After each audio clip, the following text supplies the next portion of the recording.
This channel does not promote any violent, harmful or illegal activities. All content provided by this channel is meant for an educational purpose only. আমরা ওই Kumirmora PWD রোডে একটি রক্তমাখা scooty প্রথমে দেখতে পাই এবং scooty দেখার পরে আমরা চারিদিকে তল্লাশি শুরু করি। পুলিশ সেখানে যায়, দোকান লোকজনও ছিল। তারপর ওখানে একটি পুকুরের পৌঁছে, মানে পুকুরের একটি ঝোপ মতো একটি জায়গা পুকুরের পাশে, সেখানে একটি বডি আমরা উদ্ধার করি এবং বডিটার গলায় ইনজুরি মার্ক ছিল এবং সেই বডিটা আমরা উদ্ধার করার পরে জানতে পারি এই বডিটা হচ্ছে শ্রীমন্ত কোড়া, যার বয়স হচ্ছে 50। এই মৃত ব্যক্তিটি হচ্ছে শ্রীমন্ত কোড়ার বডি। তো বডিটি পাওয়ার পরে আমরা বডিটি উদ্ধার করে পোস্টমর্টমের জন্য পাঠাই।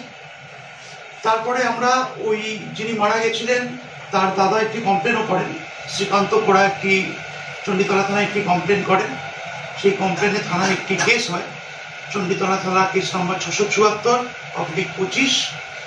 যে সেকশনে কেস হয় সেটা হচ্ছে 103, 238, 3-5 বিএনএস। এই সেকশনে আমরা একটি কেস স্টার্ট করি এবং কেস স্টার্ট করার পরে আমরা কিভাবে মারা গেল সেটা তদন্ত আমরা শুরু করি।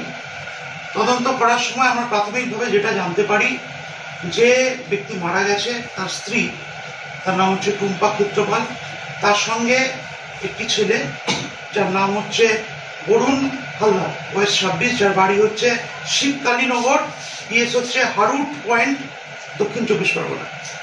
তার সঙ্গে একটি অবৈধ সম্পর্ক ছিল এবং সেই সম্পর্কের জেরেই এই খুনটি হয়েছে বলে আমরা প্রাথমিক তদন্ত করি।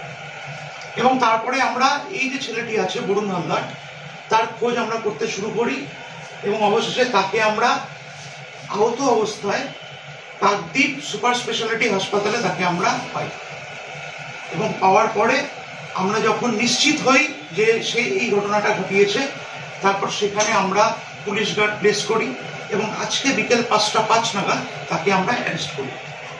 এই হত্যা মামলায় তাকে আমরা অ্যারেস্ট করেছি এবং এই ঘটনাটায় যে মৃত ব্যক্তি ছিল অর্থাৎ শ্রীমন্ত কোড়া, তার যে স্ত্রী অর্থাৎ টুম্পা ক্ষেত্রপাল, তার ইনভলভমেন্ট কতটা আছে এবং সে এই হত্যার সঙ্গে কতটা জড়িত আছে সেটা জানার জন্য তাকে আমরা আটক করেছি এবং দফায় দফায় জিজ্ঞাসাবাদ চলছে। এবং এটা আমরা পরবর্তী ক্ষেত্রে ইনভেস্টিগেশন পিরিয়ডে বা যখন আমার এই অ্যারেস্টেড যে হয়েছে আমার বরুণ হালদার, ওকে যখন আমরা থানায় এনে পুলিশ রিমান্ডে নিয়ে আসবো, আমরা আরো নিশ্চিত হব যে এই মার্ডার ক্ষেত্রে সে একাই ছিল, তার সঙ্গে এর স্ত্রী বা অন্য কেউ জড়িত ছিল নাকি, বা কি দিয়ে সে মেরেছে, সেটা আমরা নিশ্চিত হওয়ার পরে আমরা তদন্তের বাকি পার্টটা করব।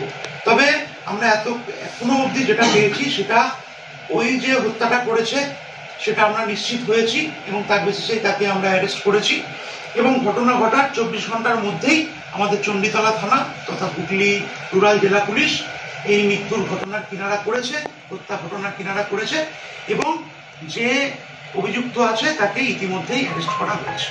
বরুণ হালদার কি এখানেই থাকতেন না ওখান থেকে? অ্যাকচুয়ালি বরুণ হালদার যে ছিল এবং যে মৃত ব্যক্তি ছিল তার স্ত্রী, দুজনেই এখানে একটি জলের ফ্যাক্টরিতে কাজ করত এবং সেই সূত্র ধরে এরা একটি বাড়িতে ভাড়া থাকতো। সেই বাড়িটা ছিল হচ্ছে আপনার কুমিরমোড়া স্টেশনের কাছে, ঠিক আছে।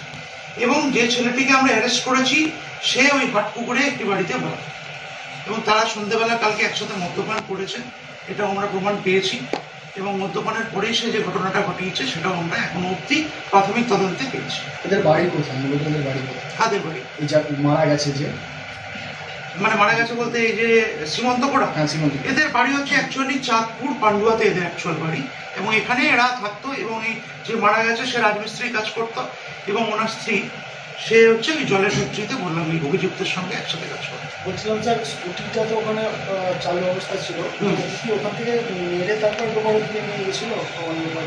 যেটা এখন আমরা পেয়েছি যে স্কুটিতে ওরা একসাথে ছিল, থাকার পরে স্কুটিতে থাকা অবস্থায় তারা এই ঘটনাটা ঘটিয়েছে। সেই জন্য আমরা কিছু প্রমাণও ওখানে পেয়েছি। স্কুটিটা অলরেডি আমরা সিজ করেছি এবং তার সঙ্গে আমরা পিওতে আরো যে সমস্ত জিনিস পেয়েছি যেগুলো আমাদের তদন্তে কাজে লাগবে সেগুলো আমরা সিজ করেছি। তরল জাতীয় কিছু গায়ে দেওয়া হয়েছিল, অ্যাসিড বা কিছু, এটা আমরা তদন্তে পেয়েছি কিন্তু এখনো আমরা নিশ্চিত নই যে ওই তরলটি কি আছে। অ্যাসিড হতে পারে বা অন্য কি হতে পারে। আমরা এফএসএল এর টিমকেও ডেকেছি, সেই টিমটাও হয়তো আমরা খুব তাড়াতাড়ি কাল পরশুর মধ্যে চলে আসবে এবং যাবতীয় যা কিছু পেয়েছি আমরা এফএসএল এর যে পরীক্ষার যে ফল সেটা পেলে আমরা নিশ্চিত হব ওই তরলটি কি ছিল। মার্ডারের সময় কতজন ছিল এরকম? এখনো অবধি আমি পেয়েছি ও একাই ছিল, তবে আমরা ওকে এখানে এনে পুলিশ রিমান্ডে আনার পরে জানতে পারবো যে ওর সঙ্গে আরো কেউ ছিল নাকি, বা এই ওর সঙ্গে থাকা অবস্থায় কেউ এই ষড়যন্ত্রের সঙ্গে কেউ জড়িত আছে নাকি, সেটা আমরা পরবর্তী ক্ষেত্রে জানতে পারবো। মদ্যপান করতে গিয়ে মেরেছে না গাড়িতে? প্রাথমিক যেটা পেয়েছি যে দুজনে বসে একসাথে মদ্যপান করেছে, এবার তারপরে মদ্যপান করার সময় মেরেছে বা করতে যাওয়ার সময় মেরেছে সেটা এখনো আমরা পরবর্তী ক্ষেত্রে তদন্তের ক্ষেত্রে বলতে পারি। কি ব্যবহার করা হয়েছিল কিছু জানেন? প্রাথমিকে আমরা মনে হচ্ছে কোনো ধারালো অস্ত্র ব্যবহার করা হয়েছিল, সেই ধারালো অস্ত্রটা এখনো আমরা উদ্ধার করতে পারিনি, সেটিও যদি কোথাও ফেলে থাকে সেটা আমরা পরবর্তী ক্ষেত্রে